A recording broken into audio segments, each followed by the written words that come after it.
Hello and welcome welcome back दोस्तों। मैं जुगल आर्य आप सभी का एक बार और अपने यूट्यूब चैनल में हार्दिक स्वागत करता हूं। कुछ लंबे समय अंतराल के बाद मैं नया वीडियो लेकर आया हूं जो आपको कक्षा 12वीं के मासिक टेस्ट अगस्त माह 2021 के चल रहे हैं। आज का विषय हमारा भौतिक विज्ञान। तो दोस्तों, यदि अभी तक आपने हमारे चैनल को सब्सक्राइब नहीं किया है तो हमारे चैनल को सब्सक्राइब कर दें और बेल आइकन को प्रेस कर दें। तो हम कुछ वैकल्पिक प्रश्नों को आपको कवर करने वाले हैं और संपूर्ण सॉल्यूशन के साथ इसकी कॉपी के साथ सभी प्रश्नों को प्रोवाइड करने वाले हैं। आप सभी का मैं ज्यादा समय ना लेते हुए इस वीडियो का पहला ऑब्जेक्टिव पढ़ता हूँ। वायु में स्थित एकांक धनावेश से गुजरने वाले विद्युत फ्लक्स का मान होता है तो इसका होगा 1/एप्सिलॉन 0। विद्युत क्षेत्र की तीव्रता का एसआई मात्रक, तो विद्युत क्षेत्र की तीव्रता का एसआई मात्रक होता है न्यूटन प्रति कूलाम। ये होता है विद्युत क्षेत्र की तीव्रता का एसआई मात्रक। 4 म्यू धारिता के कितने संधारित्र से परिणामी धारिता 6 म्यू प्राप्त हो सकती है? तो 3 संधारित्र से धारिता प्राप्त हो सकती है। इसका सा वाला ऑप्शन सही रहेगा। धारा घनत्व का एसआई मात्रक, धारा घनत्व का एसआई मात्रक है एम्पियर प्रति वर्ग मीटर। अब अगला वाला हम ऑब्जेक्टिव देखते हैं, पांचवा। 2 ओम, 3 ओम और 4 ओम। 5 ओम के प्रतिरोध पार्श्व क्रम में जुड़े हुए होते हैं तो प्रतिरोध क्या होगा? तो इसका प्रतिरोध होगा, पार्श्व क्रम को समांतर क्रम भी बोलते हैं, तो इसका प्रतिरोध होगा 20/19 होगा। अब हम पेपर को समझ लेते हैं।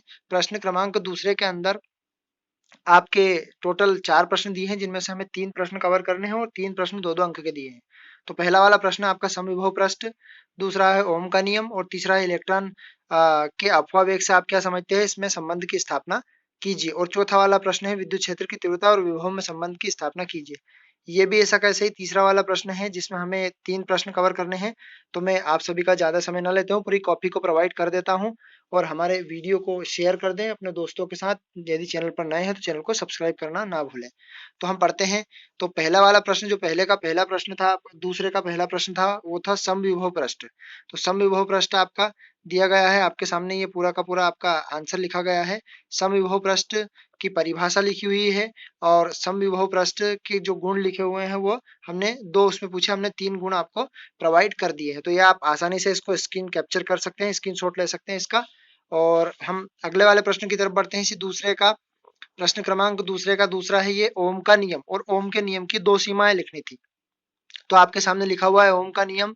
प्रश्न क्रमांक दूसरे का दूसरा है ये। दूसरे का दूसरा आपको कॉपी में नोट करना है। आपके पास पेपर होगा, सभी पेपर को निकाल ले और देख ले। और मैंने पेपर पहले ऊपर स्क्रॉल कर दिया है, स्क्रीनशॉट भी इसका आप ले सकते हैं।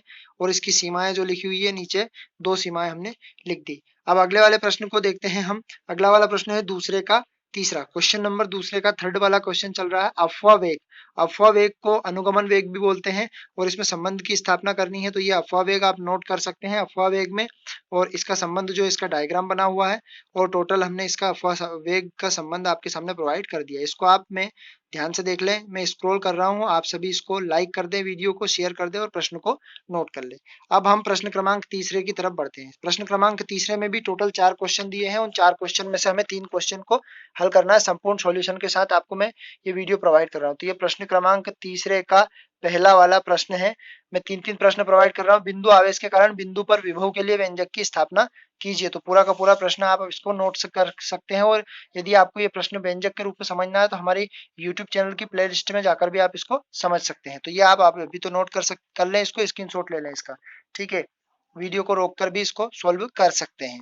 ये इसका टोटल आपका आंसर दिया हुआ है। यहाँ पर आपका व्यंजक संपूर्ण सिद्ध हो गया। ये प्रश्न क्रमांक तीसरे का पहला हमने सोल्व कर लिया।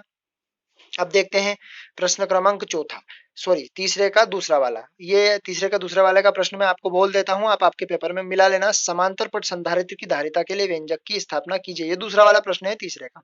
समांतर पट संधारित्र के आपको डायग्राम बनाना है। डायग्राम यहाँ पर, यहाँ से यहाँ तक का पहले एक साइड, और डायग्राम में चित्र का नाम लिख देना है और उसका प्रूफ में लिखना है। माना एक्स और वाई दो समांतर प्लेटें हैं, एक्स पर प्लस क्यू आवेश और वाई पर माइनस क्यू आवेश दिया जाता है। दोनों प्लेटों के बीच की दूरी जो होती है डी हो जाती है। तो इसका संबंध यहाँ पर इसको सोल्व किया, यहाँ से पूरा का पूरा आपको समझने की बजाय आप देख सकते हैं, इसको नोट कर सकते। यही समांतर प्लेट संधारित्र की धारिता के लिए व्यंजक है।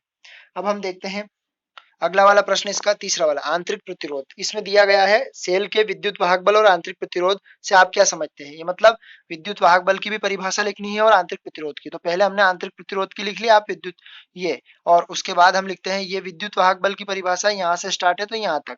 एकांक धनावेश को पूरे विद्युत परिपथ में सेल सहित सेल सहित में प्रवाहित करने वाले सेल में जितनी ऊर्जा का व्यय होता है उसका विद्युत वाहक बल कहलाता है। और अब इन दोनों के बीच में संबंध की स्थापना आंतरिक प्रतिरोध और विद्युत वाहक बल में, ये तो क्वेश्चन है, तो यहाँ से आपको इसको सोल्व करना है। ये डायग्राम बनाना है, डायग्राम के नीचे डायग्राम का नाम लिखना है और यहाँ से आपको, तो ये संपूर्ण हमने आपको पूरा का पूरा इसमें संबंध, ये आंतरिक प्रतिरोध का व्यंजक और इनके बीच में जो संबंध ज्ञात करा वो आपका। तो ये हमने पूरे वीडियो में पूरा आज मासिक टेस्ट कवर कर दिया है 20 अंक का। वीडियो को ज्यादा से ज्यादा दोस्तों के साथ फॉरवर्ड कर दे, शेयर कर दे, और यदि अभी तक आपने हमारे चैनल को सब्सक्राइब नहीं किया, चैनल को सब्सक्राइब कर दे, बेल आइकन को प्रेस कर दो, नई वीडियो की अपडेट आपको मिलती रहेगी। जय हिंद, जल्दी मिलते हैं अगले वीडियो में।